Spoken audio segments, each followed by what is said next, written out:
السلام عليكم. في جلسة الخميس 18/9 السهم المصرية للمنتجات السياحية صعد بنسبة 9%. فهل في جلسة الأحد 21/9 ممكن يصعد برضه بنفس الجلسة؟ خلينا نشوف مع بعض. أولا نأكد إن دي ليست هذه توصية بالبيع أو بالشراء، ولكن الغرض هو مجرد التحليل الفني فقط للسهم. ملحوظة مهمة: السهم عالي المخاطرة. بسم الله الرحمن الرحيم. سريعا كده السهم طلع 8% في جلسة الخميس زي ما احنا شايفين.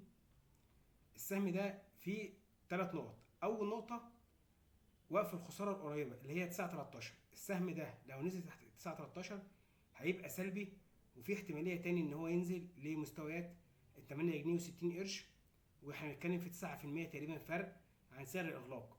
عشان كده بقول ان السهم عالي المخاطره. في نفس الوقت ان السهم عنده هدف 10 جنيه وربع، يعني حوالي برضو 9% فوق. يعني السهم ممكن يطلع 9% فوق، ممكن ينزل 9% تحت. فنخلي بالنا من النقطة دي. وزي ما انا قلت، لو حضرتك اشتريت، وطبعا ده على مسؤوليتك الشخصية، عايز اقول لك ان على فريم الربع ساعة ان احنا ممكن نستنى السهم عندي 29 بوقف خسارة 9.13.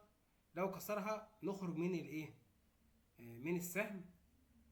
ما كسرهاش يبقى انت تظل في السهم ومفيش اي مشكلة. بالتوفيق جميعا ان شاء الله. كان معاكم احمد قطب، وخليها على الله. السلام عليكم.